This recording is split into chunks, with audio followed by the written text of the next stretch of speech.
Saudamos a todos com a paz do Senhor. Vamos louvar a Deus, no 116 da nossa. Eu vagava pela senda de horror, oprimido pelo pecado e temor. Quando o Salvador eu vi, sua terna voz ouvi, meu Jesus me libertou por seu amor. Livre estou, pela graça de Jesus, livre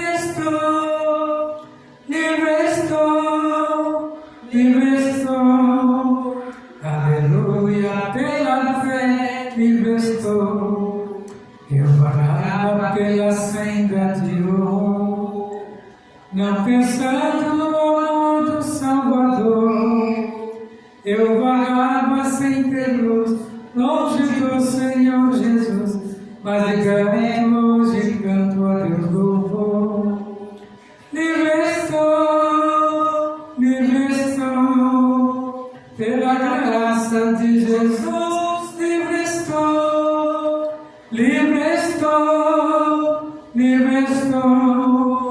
aleluia, pela fé, livre estou. Eu vagava pela senda de horror, mas agora quero andar com meu Senhor. Quero ouvir sua eterna voz e segui-lo sempre após. Glória seja dada ao nosso bom pastor. Livre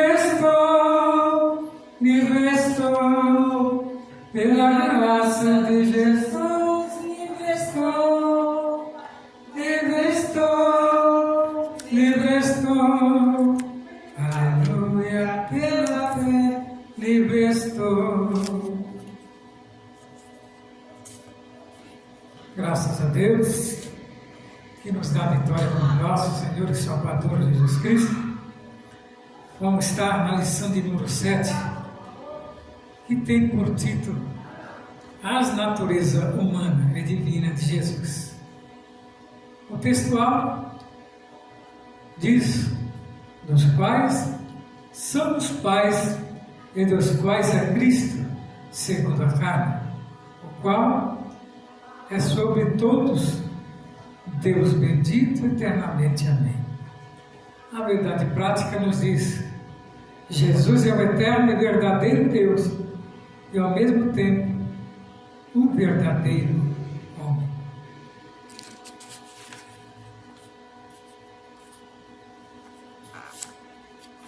A lição em classe está lá em Romanos, capítulo 1, do 1 ao 4, Filipenses 2, do 5 ao 11.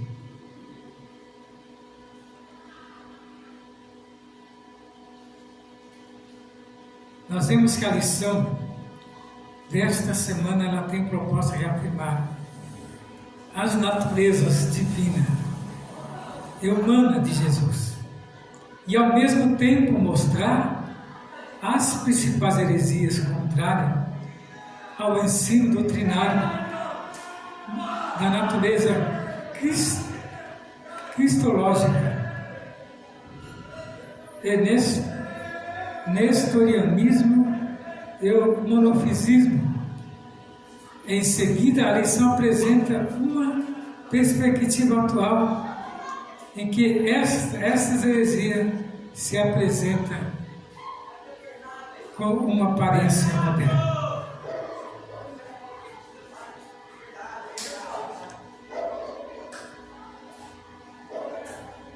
O objetivo da lição é apresentar o ensino bíblico da dupla natureza de Cristo, mostrar a heresia contra esse ensino, nestorianismo e monofisismo, e identificar o perigo desta heresia.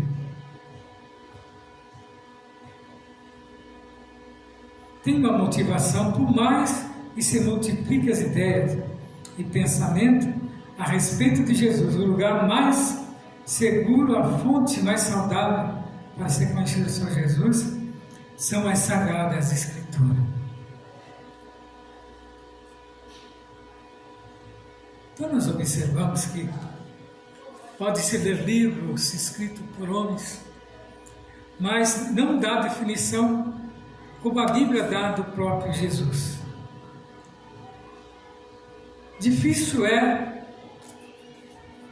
que um escritor que não seja direcionado pelo Espírito Santo falar alguma coisa a respeito do Filho de Deus, com certeza. Então, nesta noite, nós vamos estar falando dessas duas naturezas do próprio Jesus, que está em Romanos 1, do 1 ao 4, e Filipenses 2, do 5 ao 11, que é a nossa leitura em classe. Paulo, servo de Jesus Cristo, chamado para o apóstolo, separado para o Evangelho de Deus, o qual antes havia prometido pelos seus profetas nas Santas Escrituras, acerca de seu filho que nasceu da descendência de Davi, segundo a carne, declarado Filho de Deus em poder, segundo o Espírito da santificação, pela ressurreição dos mortos, Jesus Cristo nosso Senhor. De sorte que haja em vós o mesmo sentimento que houve também em Cristo Jesus, que, sendo em forma de Deus, não teve por usurpação ser igual a Deus, mas aniquilou-se a si mesmo, tomando a forma de servo e fazendo-se semelhante aos homens. É achado na forma de homem, humilhou-se a si mesmo, sendo obediente até a morte e a morte de cruz. Pelo que também Deus exaltou soberanamente, Ele deu um nome que é sobre todo nome, para que ao nome de Jesus se dobre todo o joelho dos que estão nos céus e na terra e debaixo da terra. E toda língua confessa que Jesus Cristo é o Senhor, para a glória de Deus Pai.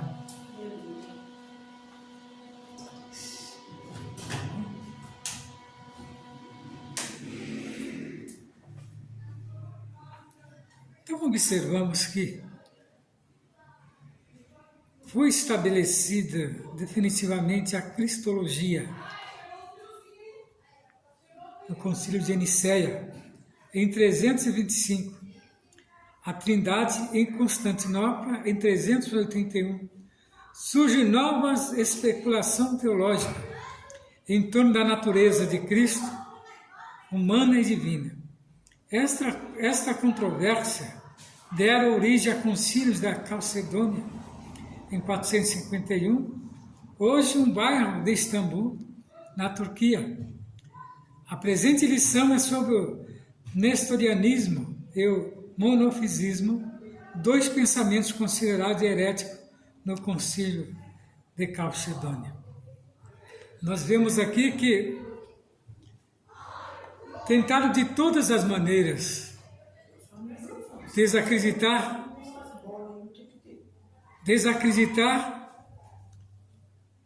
a deidade de Cristo e a sua humanização.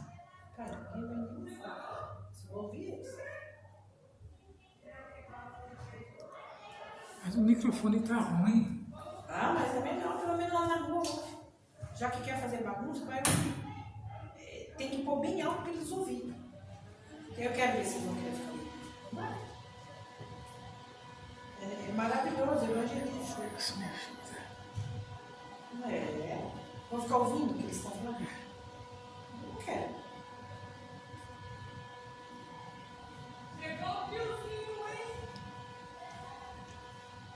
Se eu sair, não vai prestar. Então, primeiro, fica ali, completando. O ensino bíblico da dupla natureza de Jesus, da descendência de Davi segunda a carne,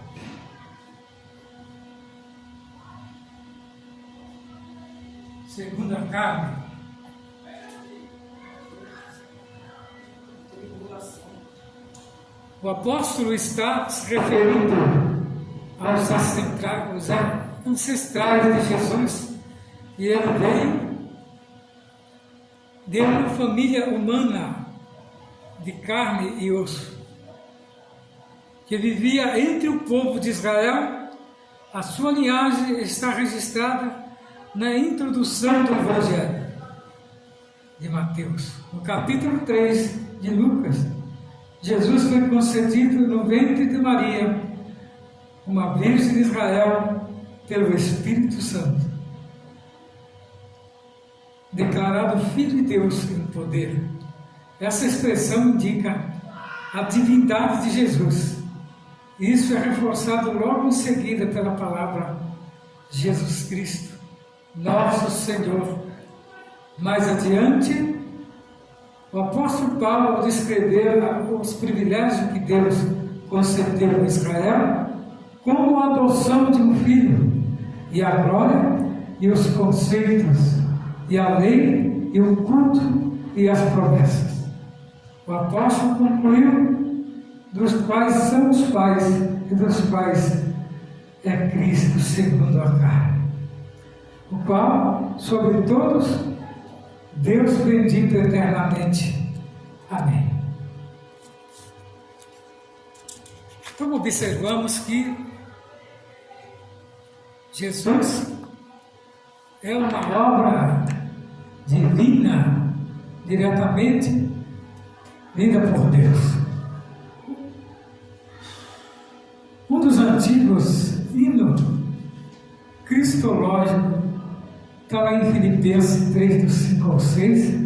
O texto está dizendo que, embora Jesus, sendo Deus, não usou prerrogativas da divindade durante seu ministério terreno, e mesmo que fizesse uso delas, não consideraria isso como uma usurpação. O apóstolo está se referindo ao estado de Cristo antes da encarnação, mas enfatiza o aspecto humano. O apóstolo está sendo muito claro no ensino da natureza humana divina em uma só pessoa. Essa passagem é parte de um provérbio hino que os primeiros cristãos cantavam nos cultos. Os apóstolos Paulo ensinou nesta epístola aos Filipenses o tempo grego, forma usada pelos apóstolos. Paulo, sendo uma forma de Deus, indica essência imutável, portanto ele jamais deixou de ser Deus. Nós temos que Jesus, mesmo tendo a natureza, mesmo sendo Deus, ele nunca usou da sua natureza para concluir alguma obra terrena. Nós vemos que Jesus sempre executou humanamente tudo aquilo que foi querido a ele. Diz que ele aprendeu a mesma profissão do seu pai, que era ser carpinteiro, e ajudava ele nos trabalhos de carpintaria. Então ele aqui está como homem, pegava nas ferramentas, pegava nas peças de madeira, como um homem comum, e nunca quis fazer uma obra, divinamente, mas que era para ser feita normalmente. Mostra aqui que ele não queria, misturar as suas duas naturezas. A Bíblia nos fala aqui a respeito da encarnação, e Deus pode se tornar homem sem deixar de ser Deus. A teologia histórica é baseada na Bíblia. Argumentou que Deus é onisciente, sabe de todas as coisas, e onipresente, todo-poderoso, sem pecado, e não corpóreo, sem um corpo, e que esses atributos são essenciais e necessários para a divindade,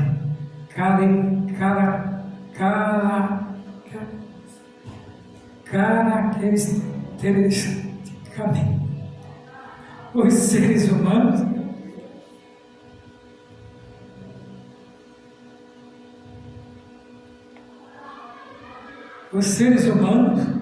não exibem estes atributos.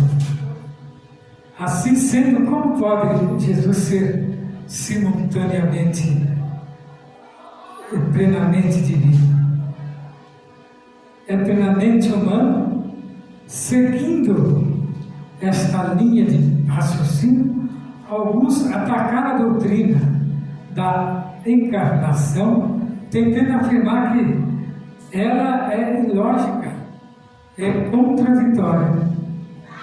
Esta suposta contradição lógica baseia-se em uma interpretação equivocada, fundamental, de como a natureza humana é definida, de acordo em seu livro A Lógica de Deus Encarnado.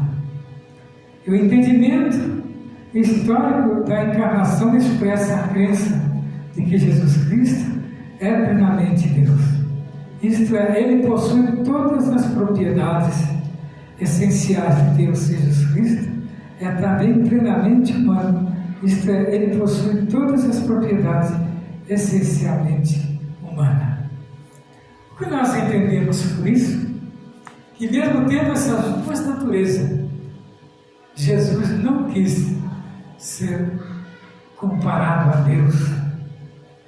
Quando estava vivendo na terra, Ele simplesmente encarnou, corpo humano, para que a sua obra fosse perfeita ali na cruz. Que muitos não entendem isso.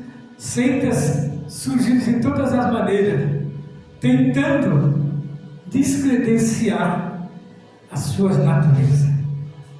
Muitas heresias foram feitas, as heresias contra o ensino bíblico da dupla natureza de Jesus.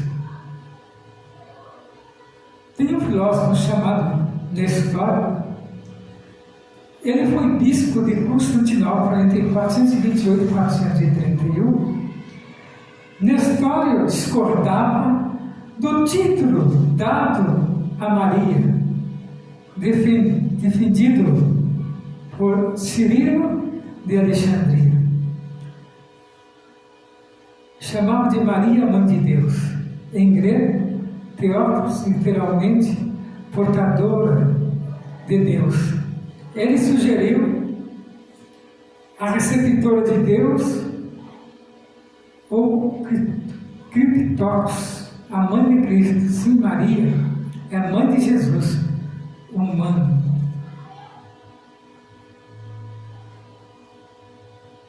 E não mais mãe de Deus, visto que Deus é eterno.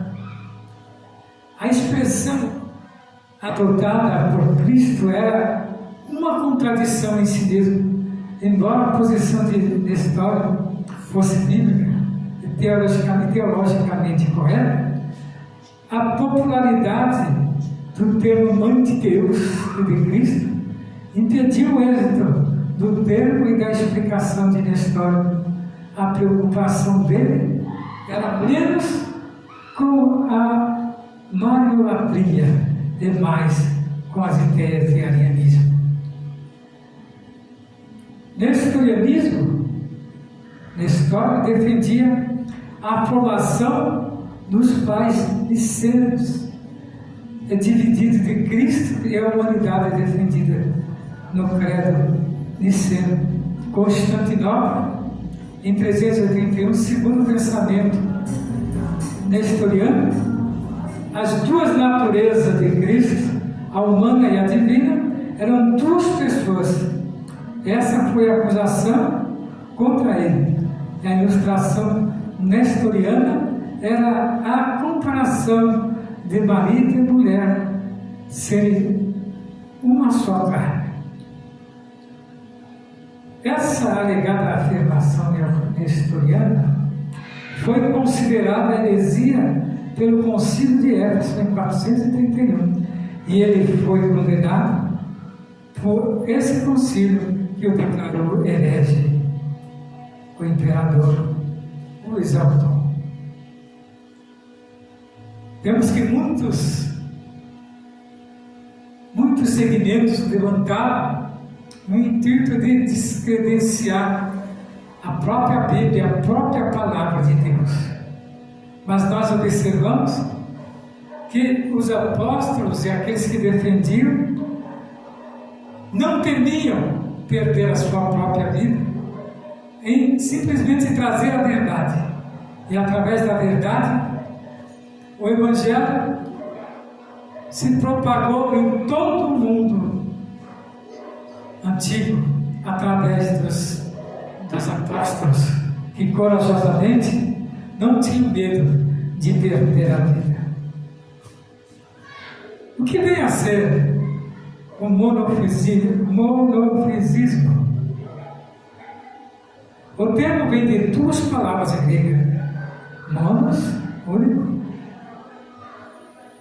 physis, natureza. Seu principal expoente foi Éltico, também conhecido como Éltique.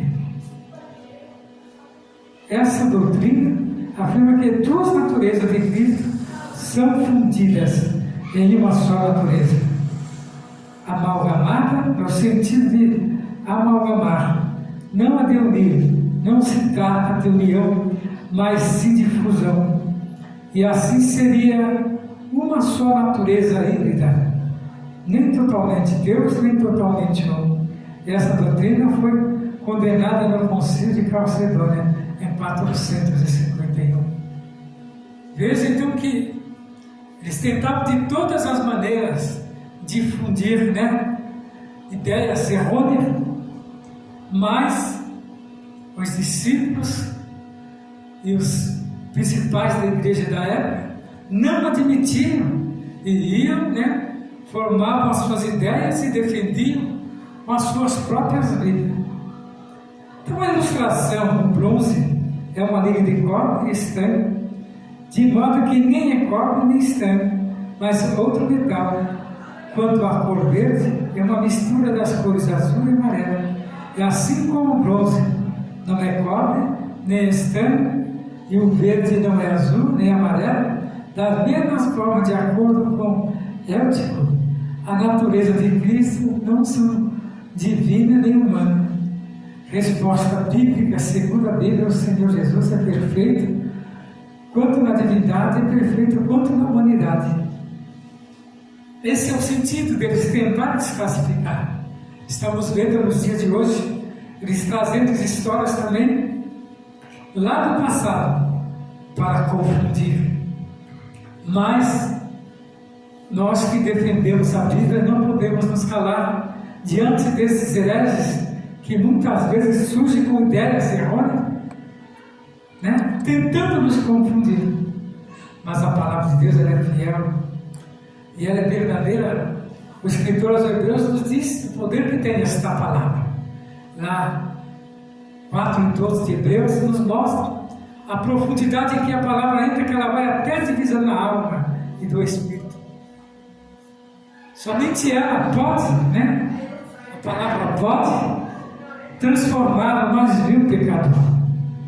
Lá no Concílio de Calcedônia, essa formulação teológica fala das duas naturezas de Cristo em uma só pessoa, e a propriedade de cada natureza permanece intacta, concorrendo para formar uma só pessoa. As substâncias são divididas ou separadas em duas pessoas, mas uma só é o mesmo Filho unigênito, Deus Verbo, Jesus Cristo Senhor.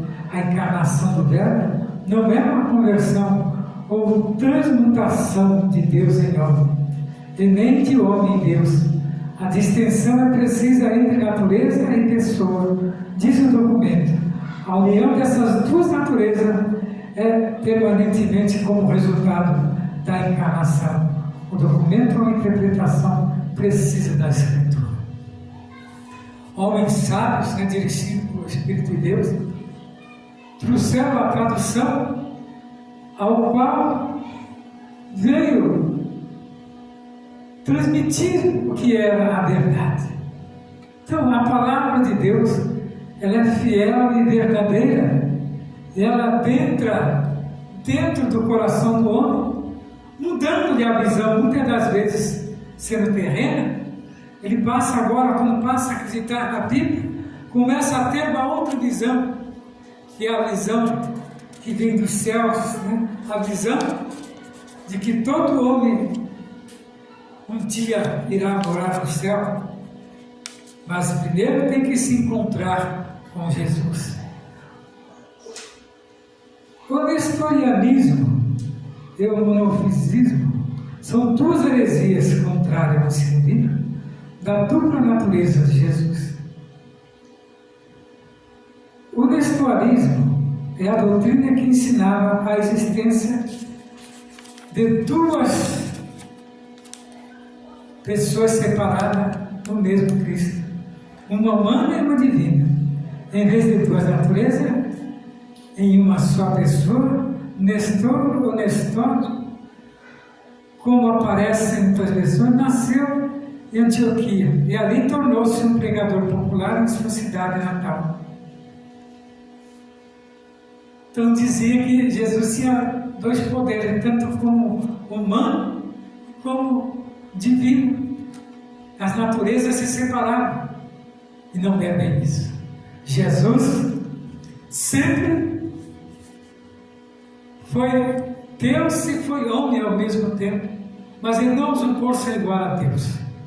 Ele relata que ele sofreu todo tipo de aflição em que o homem normal sofre, mas nunca pretendeu ser diferente. Vemos que tudo que ele ia fazer, ele pedia ordenança a Deus, porque simplesmente ele estava, como humano. Como humano, ele era dependente do Pai, que era Deus. Vemos aqui, irmãos, o perigo dessas heresias na atualidade. O monofisista, quanto à doutrina monofisista, foi rejeitada justamente com o meu nestorianismo e houve reação de Jacó de Berbal. Em 578, o monge Ciro liderou o grupo monofisista e preservou a tradição ciro-monofisista, conhecida como a tradição jacobita. Ele e seus seguidores rejeitaram a decisão do concílio de Calcedônia. Quem são eles hoje? São a Igreja Ortodoxa, Cóptica, Armênica, Abissínia e as Jacobitas. É importante conhecer a cristologia dessa tradição cristã e também como responder seus questionamentos e, sobretudo, conservar a fé no Jesus, o Deus que se fez homem, o Emmanuel, o Deus conosco, o Deus que se manifestou em carne, como diz 1 Timóteo 3,16. O que vem a ser o kenoticismo, do verbo grego keno, significa esvaziar. A doutrina kenótica afirma que Jesus, enquanto esteve na terra, esvaziou a si mesmo dos atributos divinos. São duas linhas principais. O verbo possui os atributos divinos, mas escolheu não os usar. E as prerrogativas da deidade foram usadas, mas na sua submissão do Pai e na direção do Espírito Santo, entendemos que sem atributos divinos, Jesus é menos do que Deus. Porque nós é o esvaziamento de Cristo. Isso foi a condição para o seu Messias. E por isso, ele abriu mão da sua glória. Porque em caso de Jesus não abrir mão da sua glória, não teria ele como viver na terra e ser subjugado como humano. Que ele, disposto da sua glória, se tornaria humano, e veio, e nasceu, e cresceu, como uma pessoa normal, como humano, mas com a sua glória jamais ele poderia, porque a glória dá a sustentação de Deus, que nenhum humano é capaz de contemplar e ficar vivo. Então Jesus teve que abrir mão, né, dessa sua glória e diminuir, né, em poder. Mas não quer dizer que ele deixou de ser Deus.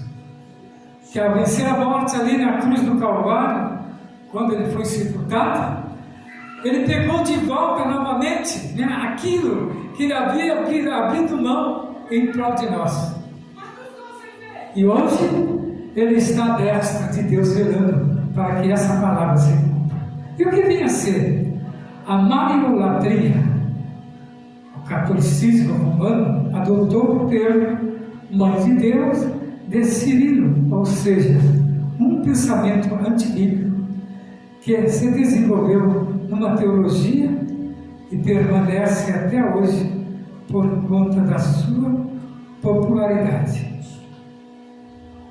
Com isso, nós aprendemos que o que parece certo é escolha popular, nem sempre representa a verdade. O que o comentarista quis dizer com isso? E dentro daquilo que é muito falado, é verdadeiro. Que observa que a ala dos católicos tem esse pensamento até nos dias de hoje a respeito de Maria. E está dentro das rezas deles, eles dizem que lá Maria é mãe de Deus. Então a maioria professa isso, e é uma verdade. Por isso que nós devemos estar atentos a isso, que nem todos que muitos falam seja uma verdade. Não é porque todos falam, isso vai se tornar uma verdade. A verdade está naquele que crê que Jesus Cristo nasceu, né? Viveu como homem e depois morreu como homem ali na cruz do Calvário, para resgatar aquilo, né, que o adversário tinha, né, adquirido, dizendo que era propriedade, mas Jesus foi lá e resgatou, e isso deu a ele novamente o poder, né, de ser conhecido tanto nos céus como na terra, como nas profundezas, né? E Jesus é o único, né, suficiente Salvador de todas as almas. Observa que nem Deus usou o lugar de Jesus, nem Jesus usou o lugar de Deus, mas simplesmente creu na verdade. Concluindo o assunto desta noite, meus prezados, o Concílio de Calcedônia, em 451, ele reafirmou os dois concílios anteriores, o de Nicéia, em 325, e de Constantinopla, em 381. E ele ratificou os credos produzidos por esses conclaves gerais e estabeleceu definitivamente as duas naturezas de Cristo. A melhor maneira de se proteger dessas e de outras heresias é conhecer bem o que acreditamos, os ensinos oficiais de nossa igreja e os seus respectivos fundamentos bíblicos. Isso serve como nossa preferência quando nós depararmos com doutrinas inadequadas. Glória a Deus. E é por isso que temos que estar sempre alerta e atento às Escrituras. Ler ela, né, sem duvidar, crendo que seremos vitoriosos. E que o Senhor venha falar melhor aos corações dos ouvintes nesta noite. E eu tenho certeza que esta palavra, ela é fiel e verdadeira. Tudo que nós comentamos aqui é verdade. Que o Senhor venha abençoar grandemente a sua vida nesta noite, em nome de Jesus.